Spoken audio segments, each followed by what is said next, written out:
inefficiencies in the global financial architecture. Ladies and gentlemen, debt distress has overtaken more than 100 countries, negatively impacting the achievement of the Sustainable Development Goals, which the UN has been eyeing for years now. Developing countries like Pakistan continue to face the brunt of climate change and crisis, despite contributing negligible in the emissions, but we remain one of the top 10 most vulnerable countries on the globe. Ladies and gentlemen, in this backdrop, cooperation, not confrontation, should be the hallmark of our international approach. That is why Pakistan remains a firm believer in the enduring relevance and importance of multilateralism. As the world's most representative multilateral institution, the United Nations uniquely placed to address global challenges. We support the need for the universal and consistent adherence to the fundamental principles of the UN Charter, including the self-determination of people, non-use or threat of use, and the pacific settlement of disputes. After years, the unanimous adoption of Resolution 2788 during Pakistan's presidency of the UN Security Council, which I chaired in July earlier this year, demonstrates Pakistan's commitment to multilateralism and the peaceful settlement of disputes, respect for the UN Charter, and effective implementation of Security Council resolutions. Excellencies, ladies and gentlemen, we must strengthen multilateral institutions, especially the UN, while adapting them to address contemporary and future challenges.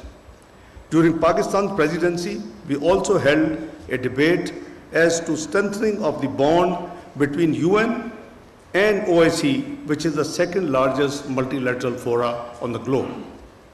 It is hard to admit Pakistan remains supportive of other initiatives aimed which seeks to make the global governance system more responsive to the needs of developing countries and to address the common challenges.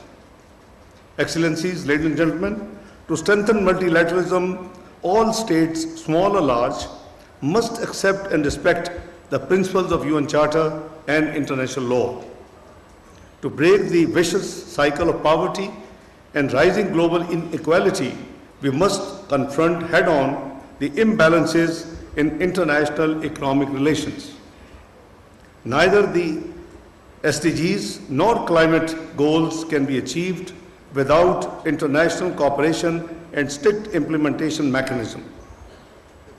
Concrete actions are needed to help developing countries trapped in liquidity crisis and debt distress by ensuring adequate concessional finance, rechanneling unused SDRs, securing a sustained increase in the lending capacity of multilateral development banks, and funding the International Development Association, IDA. The international financial architecture must be reformed to promote development and global financial equity. Likewise, United Nations, including Security Council, require urgent reforms for which Pakistan is fully supportive and actively participating. Ladies and gentlemen, the world trading system must also be redesigned to promote sustainable development. Access to advanced technologies, especially digital technologies, must be equitable, accessible, and non-discriminatory.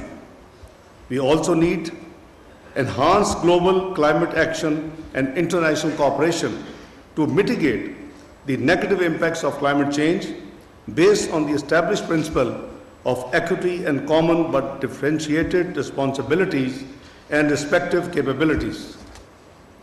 Excellencies, ladies and gentlemen, as the world gathers in Brazil for COP30, the developed countries must meet their climate finance commitments with a balanced focus on adaptation, mitigation, and loss and damage.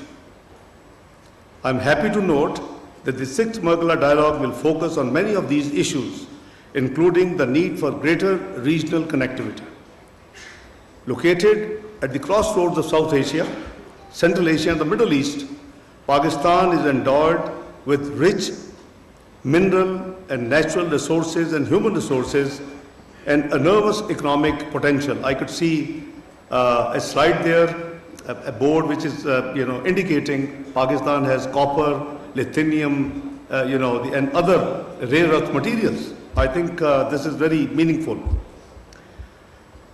We are determined to enhance regional connectivity and increase bilateral and multilateral development partners for socio-economic uplift. We remain determined to capitalize on these inherent advantages for the prosperity and betterment of our people and our region by prioritizing geoeconomics as one of the cardinal pillars of our engagement with international partners. We remain open to engaging with all partners and institutions to achieve the desired goals. I hope that the discussions at this forum will also help us explore new pathways for cooperation towards a more peaceful, stable, and prosperous future. Ladies and gentlemen, I conclude by wishing you all a very engaging and productive time during the course of this dialogue. Have a very good day, and thank you. Pakistan Zindabad. नायब वज़ीर-ए-आज़म मोहम्मद इशाक़ डार इस्लामाबाद में मागला dialogue 2025 से खिताब कर रहे थे। उन्होंने कहा कि चैलेंजेस से ओहदा बरा होने के लिए कसीरुल-जहती इदारों को मजबूत करना ज़रूरी है। नायब वज़ीर-ए-आज़म मोहम्मद इशाक़ डार ने कहा कि आलमी ताउन और निफाज के मौसर निज़ाम के बगैर चैलेंजेस से निमटना मुमकिन नहीं। उन्होंने कहा कि आलमी माशी मसावात को फ़रोग़ देना इंतहाई ज़रूरी है। सलामती कौंसिल सियासी वजूहात के बायस बदस्तूर ताअत्तुल का शिकार है।